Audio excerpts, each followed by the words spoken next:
Olá, seja muito bem-vindo. Esse é o canal Pregação para Todos, um lugar, uma mesa reservada para partilha de experiências e de conteúdo em relação à exposição bíblica. Eu sou Daniel Coelho e hoje eu quero responder uma pergunta que eu já ouvi e eu ainda ouço bastante, que é a pergunta: afinal, pregação é um dom? Desde que comecei a falar sobre pregação, como a gente conversou no vídeo anterior, eu não perdia uma oportunidade para falar sobre o tema. Então, alguém estava conversando, acampamentos ou restaurantes, a gente ali sentado, e a pessoa falava sobre pregação, eu começava a falar, me empolgava e a gente começava a trocar informações em relação a isso. E aí foi que eu decidi abrir então a cabeça para trabalhar coisas mais intencionais. Chamei dois irmãos aqui da igreja, no caso, uma mulher e um homem, para conversar sobre pregação. Eles estavam na escala de pregação aqui da nossa comunidade e eu sentei com os dois para trabalhar o texto bíblico do começo ao fim, assim como a gente tem feito com outras pessoas no nosso curso, né? Foi muito positivo o feedback que a gente recebeu deles, a exposição foi muito clara, muito bem pontuada, os dois avançaram muito, já eram bons, mas assim, teoricamente, né, ficaram ainda melhores e aquilo me animou, eles me animaram, você tem que fazer isso com outras pessoas, fazer isso com outras pessoas, e aí eu comecei a trabalhar com outras pessoas, né, de forma intencional.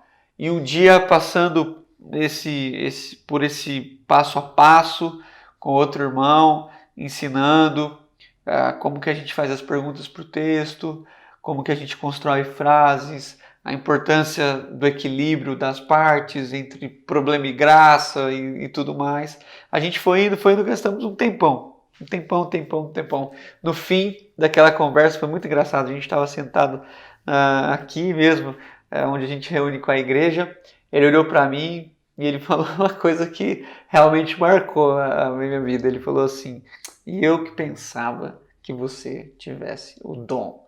Ou seja, depois que eu mostrei tudo aquilo para ele, era como que teoricamente fosse ruim, porque ele pensava que eu tivesse nascido com uma condição superior para poder falar em público, ou que eu consigo tirar coisas do texto que ninguém consegue, ou que era impossível chegar, qualquer pessoa conseguir chegar, entre aspas, naquele nível, enfim. E eu que pensava que você tivesse o dom. Eu trabalho muito essa ilustração, eu sempre penso isso, porque para mim isso faz parte de uma falácia que a gente se acostumou, né? De uma coisa que não é nem verdade, mas também não é mentira. Aquela ideia de que quando a gente escuta alguém que fala bem, que domina as técnicas, que tem muita profundidade, que sabe levar o público, que sabe te levar, sabe fazer as perguntas, você geralmente pode dizer: esse daí nasceu para pregar. Olha que talento, olha que dom. Então, assim, eu considero isso uma falácia. Para mim, literalmente, não é mentira.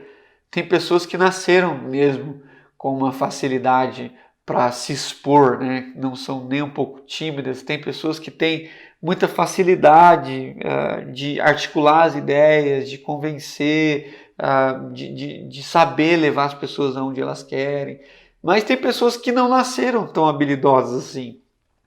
Eu acho que eu me incluo nesse departamento, né, de pessoas que não são tão extraordinárias, são pessoas comuns. E quando a gente analisa o texto bíblico a respeito de pregar um dom, o dom, a pregação se enquadra num dom. Quando a gente analisa o texto de Efésios, capítulo 5, que você tem ali pelo menos aquelas 4 características, né? O apóstolo, o profeta, o evangelista, o pastor e o mestre.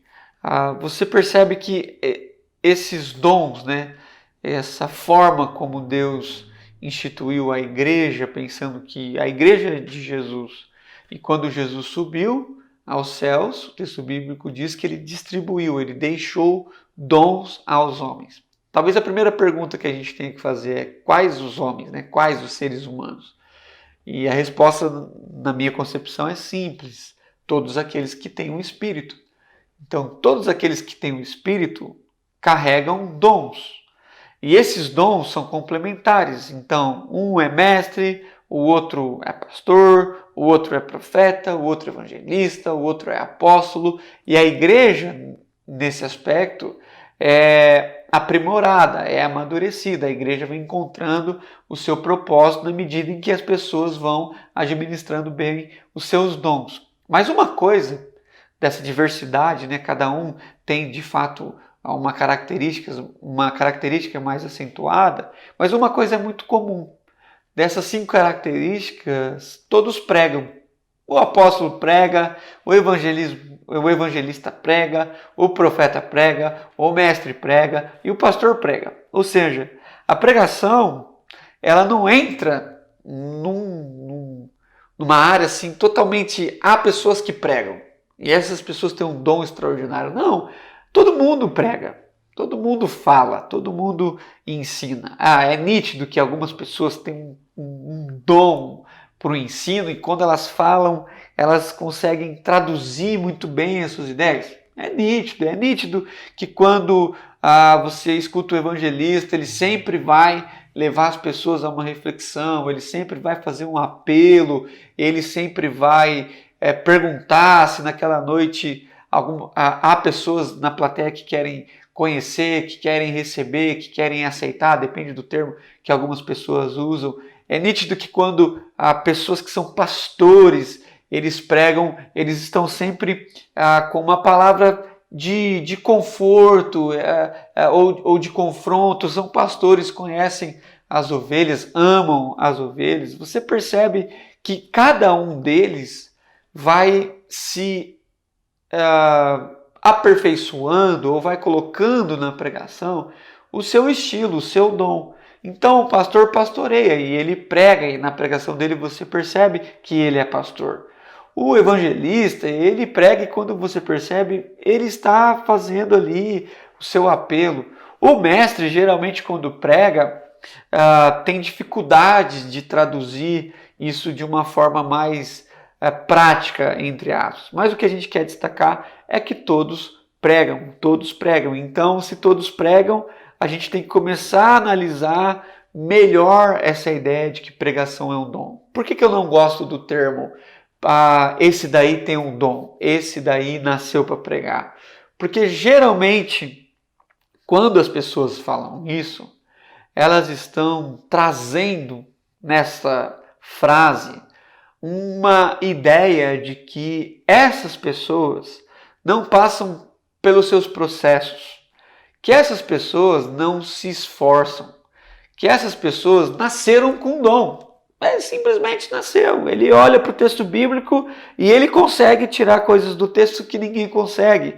Ele fala e ele tem uma leitura de público, ele sabe o lugar que ele está, ele conhece a cultura das pessoas que estão ouvindo, ele conhece aquela denominação, ele sabe a doutrina que aquela denominação está fundamentada, mas isso aí Deus foi lá e colocou nessa pessoa. Então eu discordo radicalmente disso, porque para mim, quando a pessoa fala isso, ela negou um processo, ela negou um esforço. Quando a gente analisa a história dos grandes pregadores, a gente vai perceber que junto com esse dom está o seu esforço, o seu empenho, o seu estudo, as suas experiências, a sua vida dedicada à pregação, como por exemplo, talvez um dos grandes nomes da história cristã em relação à pregação seja o Billy Graham. Ele se enquadra naquele perfil evangelista, né?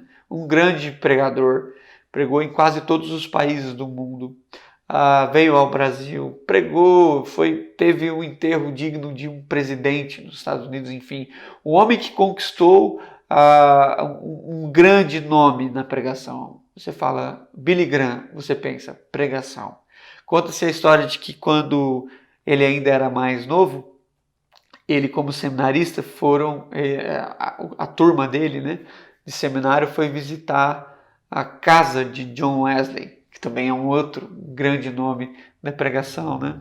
E quando eles estavam ali, Eles conheceram todos os cômodos e levaram todos os seminaristas até o lugar de oração. E dizem que naquele lugar tinha uma cadeira onde John Wesley se dedicava à oração, ao estudo. E dizem que quando aquele passeio terminou, eles voltaram para a van e o professor começou a contar os alunos e estava faltando um aluno, né? E eles voltaram para ver, né? Quem estava faltando era de fato o Billy Graham, e eles procuravam o Billy Graham pela casa, e quando eles entraram naquela casa de oração, naquele quarto de oração, ele estava de joelhos ali orando, e diziam que a oração que ele fazia era: Senhor, faz de novo. Ou seja, Senhor, faz como o Senhor fez com ele. Não igual, né? Mas da mesma forma. Tudo que o Senhor realizou através de John Wesley, que o Senhor possa fazer também através de mim. Isso ainda menino, talvez ali adolescente, jovem. E aí você vê um homem viajando literalmente o mundo inteiro, sendo conselheiro de presidentes do seu país, e aí você vai pensar, ele tem um dom. Ninguém vai lembrar do esforço dele, ninguém vai lembrar das horas que ele se dedicou. Então é possível conciliar essas duas informações. Ele tem um dom, mas o que ele vai fazer com esse dom? Como ele vai administrar isso? O que significa ter o dom? Se é que ele tem, o que é que significa? Como, por exemplo, um grande nome no Brasil, concorde você ou não, é o Hernandes Dias Lopes. Talvez você não seja um admirador, um seguidor, mas é possível que você já tenha escutado esse nome, Hernandes Dias Lopes.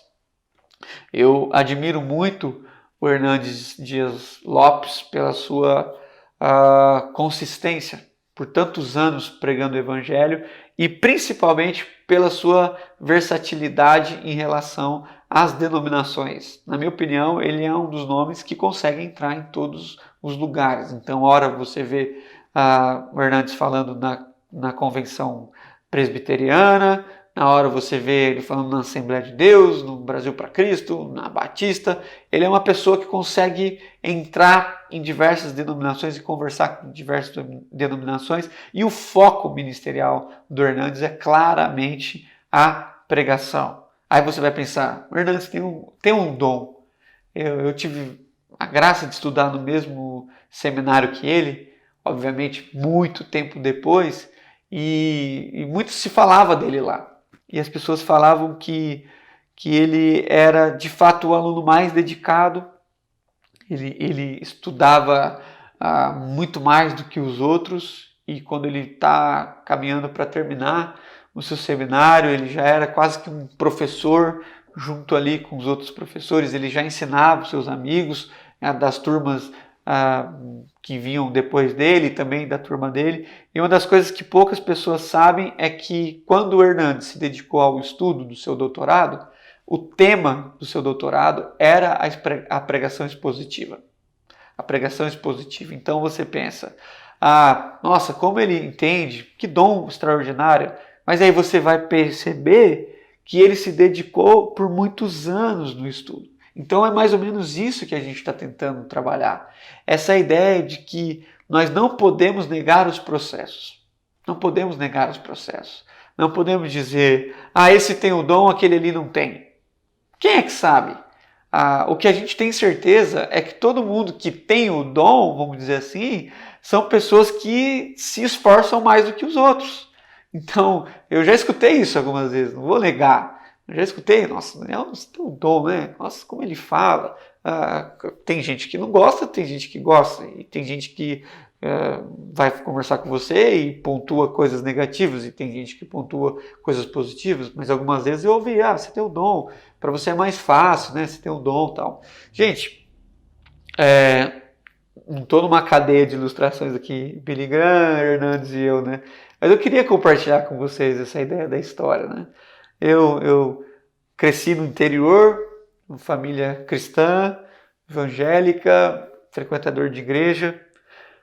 Cresci numa comunidade onde não se tinha a separação das crianças, então o ensino infantil era bem precário, vamos dizer assim, porque a gente não tinha um ensino dedicado. Naquele tempo não se fazia uso de bíblias infantis, não tinha muito isso. Você tinha que ficar lá com os adultos e quem entendeu, entendeu.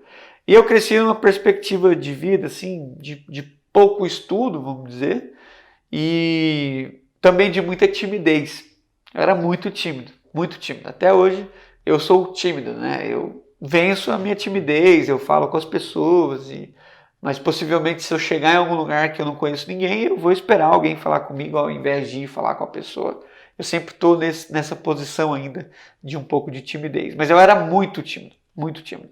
Então quando eu era criança eu estudava, lógico, na escola, mas também estudava na escola de música, e as professoras, porque eu era pequenininho, eu entrei com 6 anos, ficavam lá pedindo para eu dar um abraço, dar um beijo, eu tinha muita vergonha.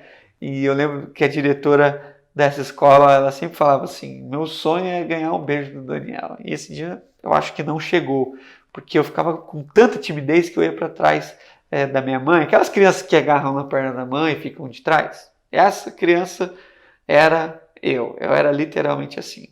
Quando eu me converto, de fato, né, uma decisão, um caminho pessoal, e eu começo a entender que eu viveria no ministério, eu sempre pensei que o meu ministério era um ministério de pastor auxiliar. As pessoas perguntavam assim, Daniel, como é que você se vê lá na frente? O que você quer ser? Eu pensava assim, eu quero ser pastor de uma congregação pequena, e na minha cultura, quando eu falava congregação, eu estava querendo dizer a igreja pequenininha do bairro.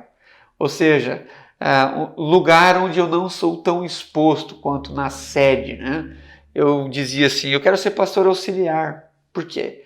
Porque o pastor auxiliar geralmente prega menos do que o pastor titular. Depende da sua denominação, o pastor sênior, o pastor presidente. O primeiro pastor, ele é geralmente quem fala mais, quem dirige a igreja. E por conta da timidez também, eu sempre pensei, eu nunca vou ser o primeiro pastor, porque ele tem que falar muito, ele é o que prega todos os domingos e tudo mais. Então você vê, a partir de um momento, eu percebi que mesmo tímido, eu poderia avançar.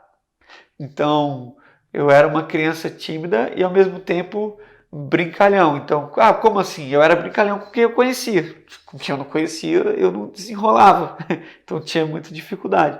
Mas quando eu começo a perceber que eu posso focar na pregação e que mesmo tendo muitas dificuldades, eu poderia crescer nessa área, eu então tive que fazer uma escolha. Qual é a escolha? Me dedicar ou não me dedicar? E eu escolhi em me dedicar. Então, poucas pessoas sabem que a partir do momento em que eu escolho me dedicar à pregação, isso acontece aí por volta de 2008, 2009, eu começo a perceber que eu poderia crescer e que a pregação poderia ser um tema na minha vida, então eu começo a me dedicar. Então, o que eu fui fazer? Eu fui estudar, eu fui conhecer um pouco mais sobre teatro, ou seja, posicionamento de palco, levar o público. Eu comecei a assistir mais peças de teatro porque eu não tinha esse costume.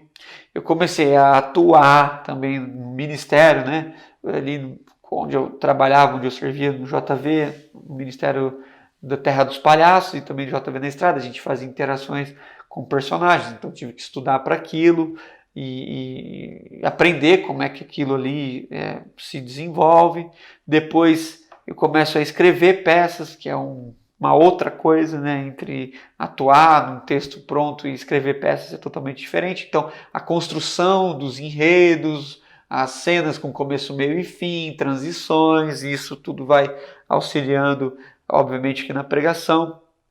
Eu começo a fazer palhaço, que um palhaço nosso tinha uma característica, não eram peças faladas, só peça de interpretação, então isso também exigia muito a questão corporal, expressão facial. Depois a gente começa a crescer um pouquinho mais e falando muito para jovens, eu gosto de mágica, sempre admirei, falei, vou estudar mágica, aí eu vou e faço um curso de mágica.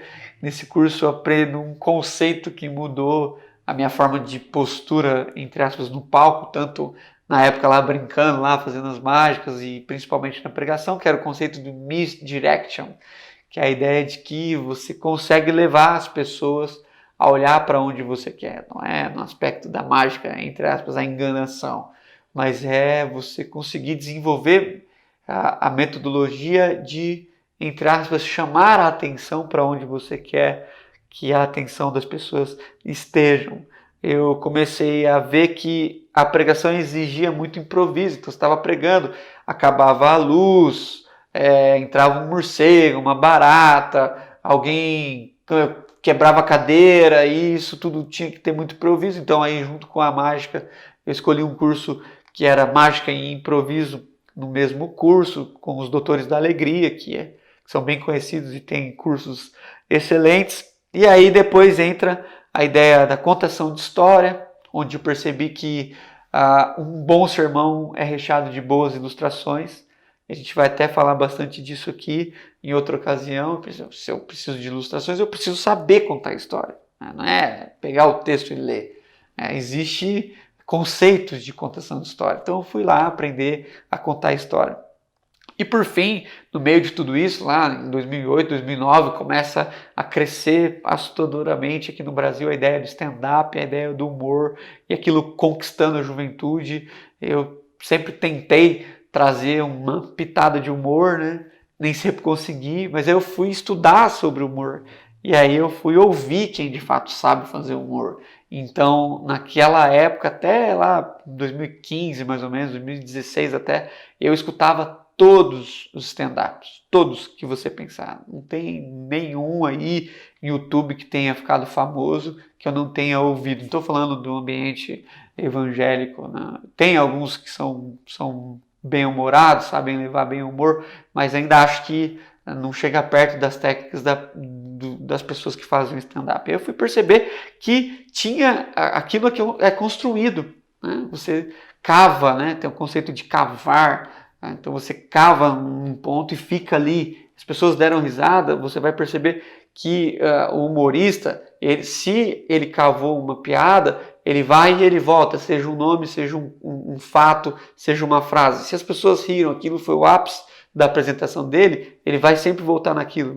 Por exemplo, o Judite lá do Fábio Porchat, Judite, então ele vai cavando num ponto. Então isso são estratégias. Você vai perceber que alguns filmes, até filmes de drama e filmes mais de quadrinhos, né, o Adventures, né, Vingadores, você tem uma série de cenas que são, sim, de muito drama e que de repente você tem uma sacada de humor. Então o que eu fazia? Eu alugava esses filmes, na época já assistia no YouTube, em outras plataformas, e aí eu ia pausando o filme, ia vendo quanto tempo aquele filme ficou sem uma pitada de humor e quando ela era colocada, de que forma era colocada. Eu assistia várias vezes o mesmo filme anotando. 1:06:44 teve isso de humor, mas no 15:33 teve isso aqui de humor. E estudando os filmes, percebendo que o humor